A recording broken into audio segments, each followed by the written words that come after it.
Good day, friends. China recently held back to back two exceptional events which complement one another. One was the 25th SCO Summit, which was about development with sovereign equality, and the other was the Victory Day Parade, which was about peace by deterrence. I'll discuss the Victory Day Parade in my next video. In this video, I'll focus on the 25th SCO Summit in China. Now, in this summit, I believe there were two very important outcomes. The first outcome was that SCO and BRICS they were brought at par. We know that these two are very important institutions of the new global governance system that is being put in place by two great powers, China and Russia, and this system is about development and prosperity, which is why majority of the countries of global south, and global south is 80% of the world population, is gravitating towards this global governance system. Now, we also know that BRICS and SCO they were focused on managing two big strengths of America. As far as BRICS is concerned, it was meant to focus on one strength, which is American dollar and the dollar payment system, and to see how the US dollar can be displaced, not replaced, displaced, and an alternate to the dollar payment system be there, which is already there. Now, as far as the American military power is concerned, we know that America has over 700 military bases across the globe, and the answer of how to manage them was found in the concept of indivisible security, something that I have already discussed in my earlier videos.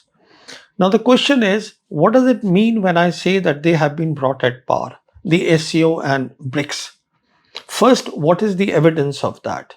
And that is that just as BRICS has a bank of its own called New Development Bank, at the summit it was announced that SCO too will have a bank of its own called the SCO Development Bank. Then we know at the BRICS summit in Kazan in 2024, the joint statement spoke about an emerging multipolar world which will be based on United Nations governance system.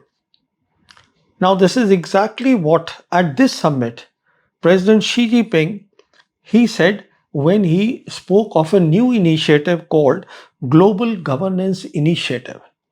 What this is, I will explain in a while. Then we also know that what Xi Jinping calls the Global Security Initiative, which is based on the concept of indivisible security, is what President Putin calls the Eurasian security architecture, which once again is based on the concept of indivisible security. So the point to make is that these two great powers are completely aligned to ensure that this once in a century change happens and the global geopolitics stabilizes. So the question is, why have they been brought at par, the SCO and BRICS? And that brings me to the second point, because at this summit, the Chinese Foreign Minister Wang Yi announced a 10-year roadmap for a multipolar world, very big thing. Now, this 10-year roadmap I will just discuss in a while, but what he had said by this was that in 10 years, which is by 2035, the once in a century change would be accomplished, the global geopolitics would have stabilized, and the global south would have got a big representation in the new world order. Now, and this multipolar world, what will be it about? It will be about a world where the United Nations is at the core. And when we talk of United Nations, there are 193 nations, and big and small, and they will have sovereign equality. Similarly, as far as trade is concerned, in this multipolar system, it will be all about multilateralism with the WTO at its core. But it is also said that the WTO needs reforms. It needs more representation from the global south nations. Similarly, the Bretton Woods institutions, which were created by America, which is World Bank and the IMF, they too need reforms so that they have more representation from global south nations. They are not to be discarded or replaced as many analysts say. So they are to be retained but with reforms. Now, before I talk about this, what is this 10-year roadmap? There's one more issue that needs to be talked about. And that is both these institutions are expanding at a fast pace, SCO and BRICS. For example, today the SCO has 10 member nations and it has 16 SCO partners. Just as BRICS today has 10 full members and 10 BRICS partners. So when we talk of expansion, it is only reasonable and logical that one nation which is there in one of the institutions should get a representation in the other also. For example, take the case of Pakistan. Pakistan is today a full member of the SCO and it has applied for the membership of the BRICS in 2024. It applied. So when the next BRICS happens, which will be next year in India in 2026, it is only reasonable to assume that both China and Russia will make a strong case for induction of Pakistan, if not as a full member of BRICS, then certainly as a partner member of BRICS. And because both these institutions they work by consensus, if India objects to that, then obviously India's image amongst the global South nation will not be very high. Now I come to the 10 years plan that Wang Yi has spoken about. Now you see, China has a very interesting concept, and the concept is on two pillars, which will happen simultaneously. One, the Chinese talk about rejuvenation of the Chinese people. What that means is that China wants to become the leader in the fourth industrial revolution technologies so that there is more productivity, more progress in China. So that is one part, which is rejuvenation of the Chinese people. And alongside what it also wants to create the community of common destiny. That means what it has got in terms of fourth industrial revolution technologies and their applications, it wants to share with the global South nations. So this is then in two parts that we need to talk about. So let us start with how good is the progress on the first one, which is a rejuvenation of the Chinese people, which is about the China's progress in the fourth industrial revolution technologies. Now, we know that China in 2017 announced a new generation AI development plan which was to be accomplished by 2030. And according to former Google CEO Eric Schmidt, what China wants to accomplish by this plan is it wants to dominate the industries of artificial intelligence by 2030. And think of it, if this be so, China is certainly not doing bad at all in the year 2025. Because when we look at the AI stack, we find that between China and America, China is pretty good now in hardware. It is very good in software. It is very good in human talent. It is very good in data, and it is exceptionally good in applications and integration. And more than anything else, it controls the rare earth elements, which are very important for advanced semiconductors. And alongside, as I said, it is exceptionally good in applications and integration. It has already been working on certain issues. And what are they of this fourth industrial revolution? One is we know that China had this Made in China plan, which was from 2015 to 2025. And reports say that 80% of the 10 key technologies which it had sought to accomplish, it had already done. And what is left has now been pushed into what Xi Jinping calls new quality productive forces. It is being worked there. And what this is about, the new quality productive forces, it is first of all about the industries of the future, which is, for example, the electric vehicles, and it is about industrial internet. How to bring in AI in the industry. Now, the next thing that they are doing is that they have come up with this concept of Eastern data, Western compute. This is very interesting, and this is meant to balance the national development of China. Now, China is rich in data in the East. So, the whole idea is that there is more compute in the West. Because why in the West? Because there it has hydropower, solar power, wind power, and the climate also is cool. So, to bring a uniformity in that, now what they are saying is that Eastern will be data and the Western will be compute, and both will be brought together, amalgamated for the national good.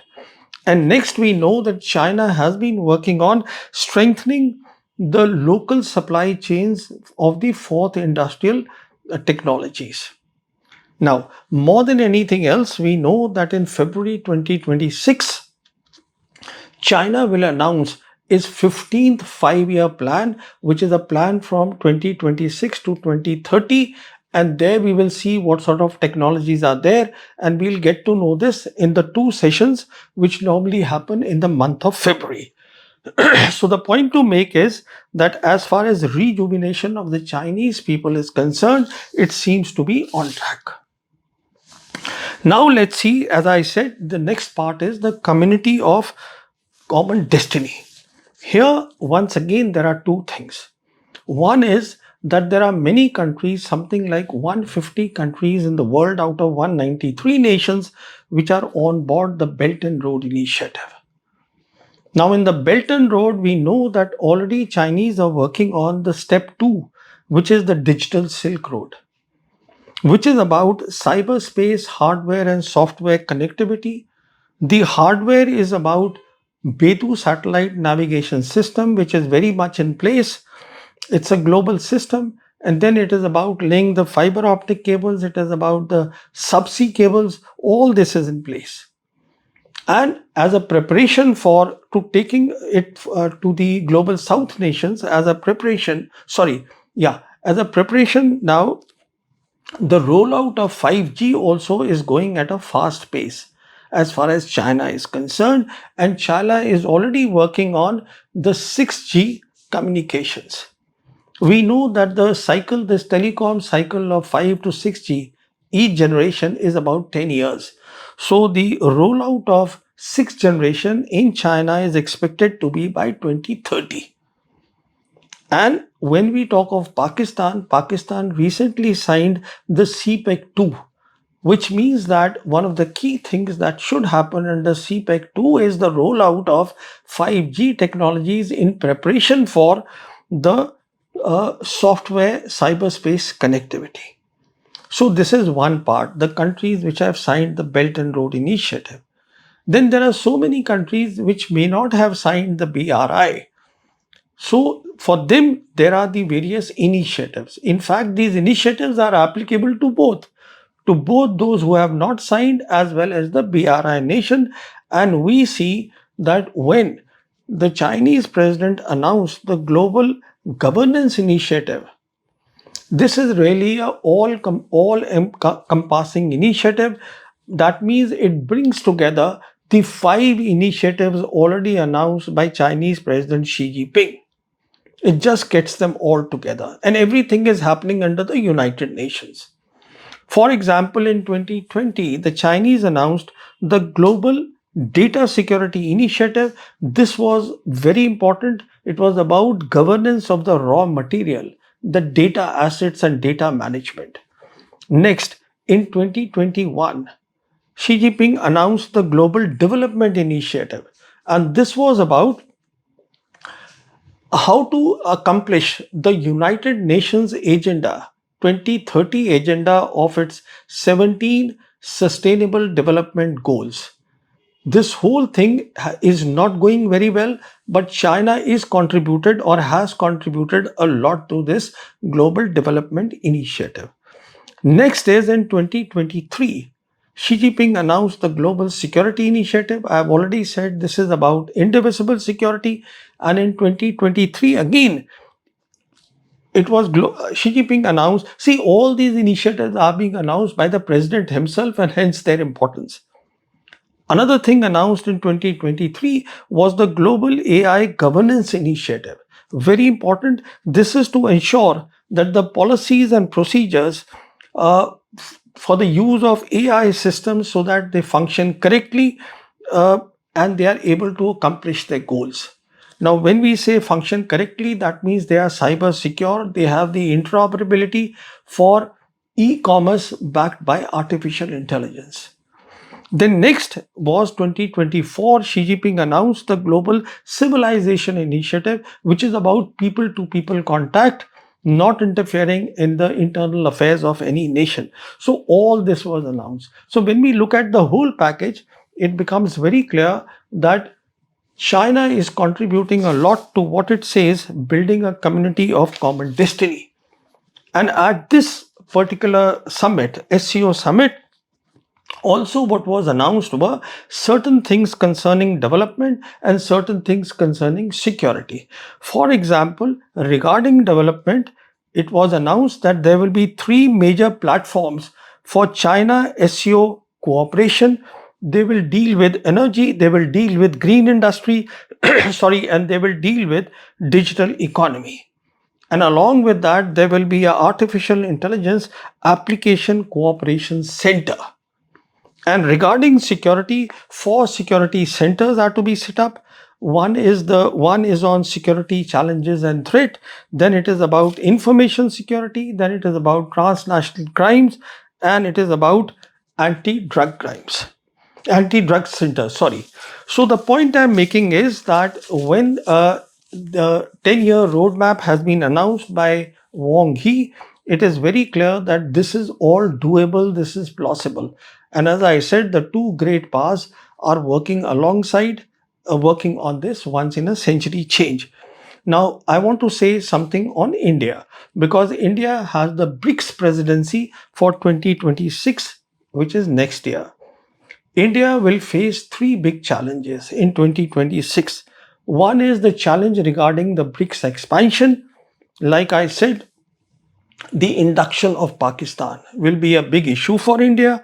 Second will be about the BRICS payment system, the e-commerce, because in that e-commerce, in fact, the blockchain technology is also of Chinese origin because Chinese have been working on blockchain since 2019. So India will once again have difficulty in e-commerce because India is on the technologies of America and the West.